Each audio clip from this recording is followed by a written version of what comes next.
Imagine opening your renewal quote and seeing your car insurance jump from £600 to £1,000 overnight. No accidents, no claims, no speeding tickets, nothing changed. Yet for millions of UK drivers, that's exactly what happened. Over the last few years, car insurance prices have exploded. Some drivers have seen premiums rise by 30%, 50%, even 100%. And it's left many people asking the same question. Are insurance companies just getting greedy? The answer might surprise you, because the reality is far more complicated. And by the end of this video, you'll understand exactly why your insurance costs so much, where your money goes, and why insurers themselves have been struggling. Let's start with a simple question. What does your insurance premium actually pay for? Most people think it pays for their own car, but that's only part of the story. When you buy insurance, you're joining a giant pool of millions of drivers. The insurer collects premiums from everyone and uses that money to pay the claims of the unlucky few. In theory, if an insurer collects £100 million in premiums and pays out £90 million in claims and expenses, it makes a profit. Simple. Except that's not what happened. In fact, many insurers were losing money on car insurance. And one of the biggest reasons was something nobody saw coming: the cost of repairing cars. Think about a car from 20 years ago. A minor bump might damage a bumper and a headlight.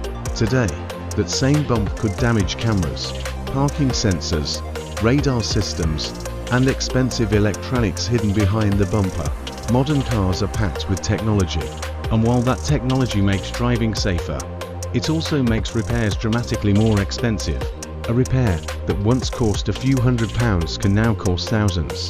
Even replacing a windscreen can be surprisingly expensive, because modern windscreens often contain sensors and cameras that need recalibration. And then there was another problem: there weren't enough parts. After the pandemic, global supply chains were disrupted. Manufacturers struggled to obtain components. Repair garages waited weeks or even months for replacement parts. Cars stayed off the road for longer. And every day a car sits in a garage waiting for repairs costs money. Which brings us to the next hidden factor: courtesy cars. Many insurance policies provide a replacement vehicle while your car is being repaired. If repairs take longer, insurers pay more, a lot more. And the costs didn't stop there. The price of used cars surged. If an insurer decides a damaged vehicle is beyond economical repair, it has to pay the market value of the vehicle. When second-hand car prices increased sharply, insurers suddenly had to pay larger settlements. The same accident became much more expensive, but perhaps the biggest cost increase wasn't parts, it wasn't repairs, and it wasn't replacement vehicles. It was people. Inflation hit almost every part of the insurance industry. Garage labor costs increased, vehicle recovery costs increased, legal costs increased, administrative costs increased, energy bills increased, staff wages increased. Everything became more expensive at the same time. And because insurers pay for all of those things, their claims costs rose significantly. Now here's where things get interesting. Many people assume insurers simply increase prices whenever costs rise. But insurance is one of the most competitive industries in the UK. For years, insurers fought aggressively for customers. Comparison websites made it easy to switch. Many insurers were willing to accept very low profits in exchange for market share. Sometimes they even lost money on policies. Why? Because they believed they could make money later through renewals, cross-selling, or investment income. Then regulators changed the rules.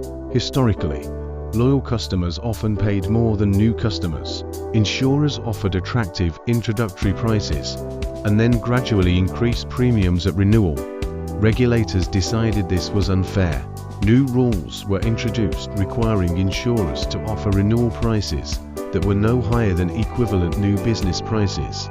The intention was to protect customers, but the result was more complicated. Many insurers could no longer rely on renewal pricing to recover losses. Pricing models had to change. The industry adjusted. and some experts believe this contributed to wider price increases across the market. At the same time, investment returns became less predictable. Many people don't realize insurers don't just earn money from premiums, they also invest huge amounts of money. Traditionally, investment income helped offset underwriting losses, but low interest rates for many years reduced those returns. Insurers became increasingly dependent on actually making money from insurance itself. Now let's talk about fraud, because fraud costs honest drivers a fortune. Every year, insurers deal with staged accidents, exaggerated injuries, fake claims and organized fraud networks. When fraud succeeds, the money ultimately comes from the premiums paid by genuine customers.